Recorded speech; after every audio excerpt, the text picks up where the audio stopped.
Hello everyone, आज हम कक्षा 12वीं के थर्ड यूनिट पादप कार्यविधि के 10वें अध्याय प्रकाश संश्लेषण का अध्ययन करेंगे। यह प्रकाश संश्लेषण कक्षा 12वीं के जीव विज्ञान, कक्षा 12वीं एग्रीकल्चर और 9th के विद्यार्थियों के लिए है। तो समझते हैं कि प्रकाश संश्लेषण होता क्या। तो प्रकाश संश्लेषण एक प्रकार की पादपों में पाई जाने वाली प्रक्रिया है जिसके अंतर्गत वह अपना भोजन का निर्माण करते हैं। इस प्रक्रिया में पादप मृदा के द्वारा जल का अवशोषण करते हैं प्लस CO2। अब कहां से लेंगे CO2? वायुमंडल से CO2, सूर्य का प्रकाश,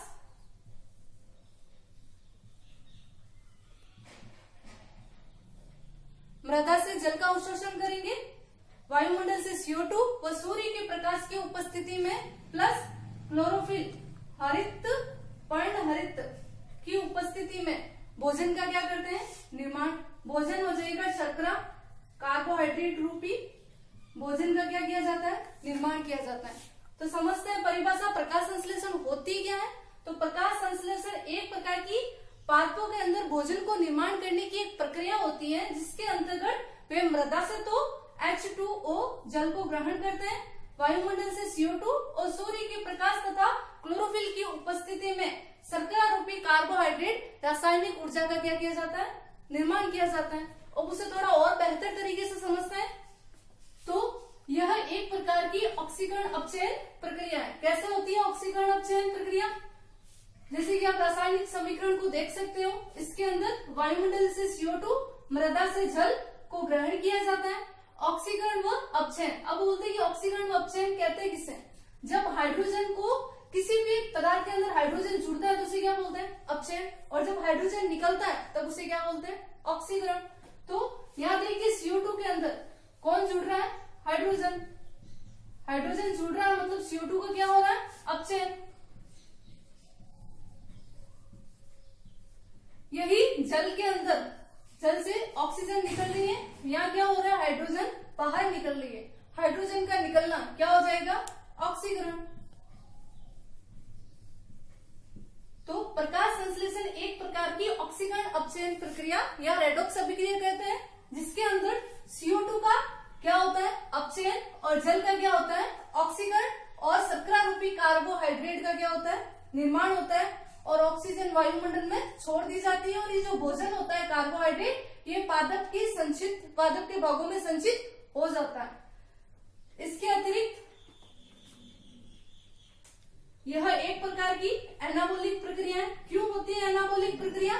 तो जितने भी सजीव होते हैं, चाहे वो जंतु हो या पादप हो, उसके अंदर मेटाबॉलिक प्रक्रियाएं पाई जाती हैं। मेटाबॉलिक अभिक्रियाएं 3 प्रकार की होती है: कैटाबॉलिक, एनाबोलिक व एम्फीबोलिक।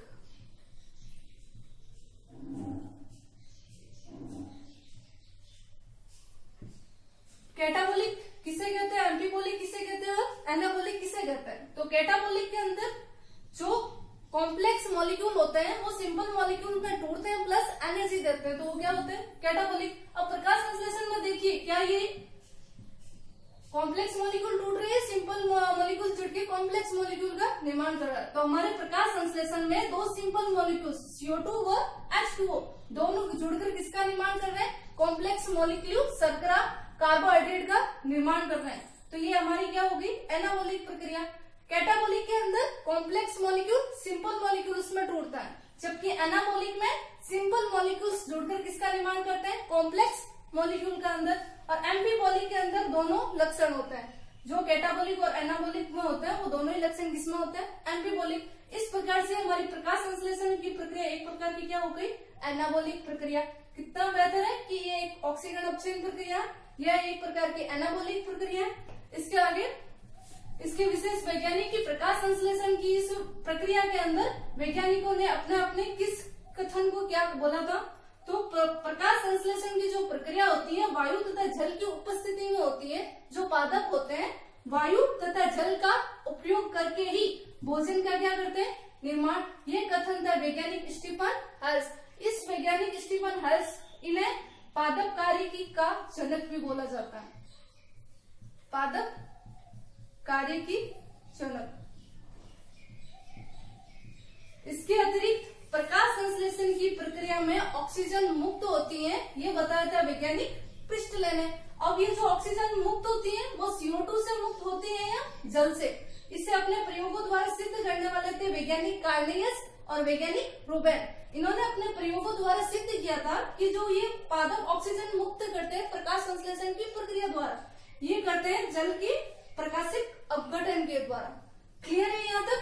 प्रकाश संश्लेषण एक प्रकार की एनाबॉलिक प्रक्रिया है, ऑक्सीजन अपचयन प्रक्रिया है, प्लस ये जो ऑक्सीजन मुक्त करते हैं वो जल के प्रकाशिक अपघटन के द्वारा।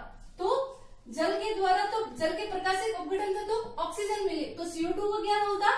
CO2 का अपचयन होता है, इसके अंदर भोजन का निर्माण होता है। यह CO2 अपचयन विधियां अलग अलग पादपों में अलग अलग प्रकार की पाई जाती है। अब ये है कि प्रकाश संश्लेषण परिभाषा तो समझ में आ गई कि प्रकाश संश्लेषण होता क्या। ये एक प्रकार की एनाबॉलिक प्रक्रिया है, ये एक प्रकार की ऑक्सीजन अपचयन प्रक्रिया है, तथा यह पादप के अंदर वायुमंडलीय CO2 व मृदा को जल को ग्रहण कर सूर्य प्रकाश की उपस्थिति में भोजन को निर्माण करने की एक प्रक्रिया होती है जो पादपों के अंदर पाई जाती है। अब ये है कि पादपों के किन भागों में प्रकाश संश्लेषण की प्रक्रिया पाई जाती है। तो पादप के जितने भी हरे भाग होते हैं, चाहे वो तना हो, पत्ती हो, उसके अंदर प्रकाश संश्लेषण की प्रक्रिया पाई जाती है। यह प्रकाश संश्लेषण हरे भागों में पाई जाती है। और ये जो हरा रंग होता है पादप के विभिन्न भागों का, तो वो किसके कारण होता है? पर्णहरित या क्लोरोफिल बोल सकते हो उसे। जो पादपों का हरा रंग होता है क्लोरोफिल के कारण होता है। तो वे लवक जो इस पर्णहरित क्लोरोफिल को रखते हैं उसे क्या बोला जाता है? हरित लवक। तो साधारणतः पादपों के हरे भागों में प्रकाश संश्लेषण की प्रक्रिया होती है। पादप के वे भाग जो हरा रंग होते हैं वो किसके कारण होता है? पर्णहरित के कारण। और जो पर्णहरित पिगमेंट या वर्णक को रखते हैं उन कोशिकांगों को क्या बोलते हैं? हरित लवक। प्रकाश संश्लेषण की प्रक्रिया हरित लवक में होती है। अब ये कि हरित लवक होते क्या है? हरित लवक की संरचना। हरित लवक वे लवक जो किसको रखते हैं? पर्णहरित को। जिन लवकों के अंदर पर्णहरित पाया जाता है उन्हें क्या बोलते हैं? हरित लवक। अब संरचना से समझिए कि हरित लवक होता क्या है, किस प्रकार की इसकी संरचना होती है। तो हरित लवक एक प्रकार की गोलाकार डिस्कनुमा संरचना होती है जो दोहरी झिल्ली युक्त कोशिकाओं में होता है। आप डायग्राम में देख सकते हो, बाह्य झिल्ली और आंतरिक झिल्ली, दो झिल्लियों से घिरा एक कोशिकांग होता है। बाहरी झिल्ली व आंतरिक झिल्ली के मध्य के स्थान को क्या बोलते हैं? पेरिप्लास्टोडियल रिक्त स्थान। हरित लवक एक गोलाकार डिस्कनुमा संरचना है जो दोहरी झिल्ली से घिरा रहता है, बाह्य झिल्ली और आंतरिक झिल्ली। दोनों झिल्लियों के मध्य के स्थान को पेरिप्लास्टोडियल रिक्त स्थान कहते हैं। इसके अतिरिक्त जो हरित लवक का भाग होता है, मध्य भाग, जो वो मुख्यतः दो भागों में बटा होता है, ग्रेना और स्ट्रोमा। हरित लवक का मध्य भाग कितने भागों में? दो भागों में, ग्रेना व स्ट्रोमा। जो भी इसका मध्य भाग होता है वो तो क्या होता है? स्ट्रोमा। और जो ये आपको सवृंत गोलाकार संरचना दिखाई देती है, छोटी छोटी गोलाकार संरचनाएं, ये जो नलिका तंत्र दिखाई दे रहा है उसको क्या बोलते हैं? ग्रेना। संपूर्ण मध्य भाग स्ट्रोमा। हरित लवक का संपूर्ण मध्य भाग स्ट्रोमा। स्ट्रोमा के अतिरिक्त ये जो नलिकाकार संरचना दिखाई दे रही है उसको क्या बोला जाता है? ग्रेना। और इस एक समूह को थाइलिकॉइड। क्लियर है? हरित लवक का मध्य भाग दो भागों में बटा होता है, ग्रेना व स्ट्रोमा। जो ग्रेना होता है प्रकाशिक अभिक्रिया के केंद्र होते हैं और जो स्ट्रोमा होता है अप्रकाशिक अभिक्रिया के केंद्र होते हैं। जो प्रकाश संश्लेषण की क्रियाविधि होती है मुख्यतः दो चरणों में पूरी होती है। प्रथम प्रकाशिक अभिक्रिया और द्वितीय अप्रकाशिक अभिक्रिया। जो प्रकाशिक अभिक्रिया होती है शब्द से ही दिखाई दे रहा है प्रकाश की उपस्थिति में होती है, जबकि जो अप्रकाशिक अभिक्रिया होती है वो प्रकाश की अनुपस्थिति में होती है। जो कहाँ होती है? स्ट्रोमा भाग में, और प्रकाशिक अभिक्रिया ग्रेना भाग में। अब ये है कि स्ट्रोमा के जो भाग होता है इसके अंदर जो ये नलिका का तंत्र होता है उसको सम्मिलित रूप से बोल दिया ग्रेना। और इस एक समूह को क्या बोला जाता है? थाइलेकॉइड। तो थाइलेकॉइड की समूहों को क्या बोल सकते हैं? ग्रेना। मध्य भाग पूरा क्या हो गया, स्ट्रोमा। अब स्ट्रोमा के अंदर जो नलिका तंत्र पाया जाता है उसको क्या बोलते हैं, थाइलेकोइड। और थाइलेकोइड के समूह को ही क्या बोलते हैं, ग्रेना। दो मुख्य भाग ग्रेना और स्ट्रोमा। मध्य भाग हो गया स्ट्रोमा, और स्ट्रोमा के अंदर जो नलिका तंत्र होता है सिक्कों के ढेर के रूप में, वो क्या होता है, थाइलेकोइड। और थाइलेकोइड का समूह क्या हो गया, ग्रेना। इसके अतिरिक्त थाइलेकोइड की जो झिल्ली होती है उसके अंदर सफ्रंत गोलाकार संरचना को क्या बोला जाता है, क्वांटासोम। यह प्रकाश संश्लेषण की सूक्ष्मतम इकाई होती है। क्वांटासोम सफ्रंत गोलाकार संरचना होती है जो थाइलेकोइड की झिल्ली में पाई जाती है, और यह प्रकाश संश्लेषण की सूक्ष्मतम इकाई होती है।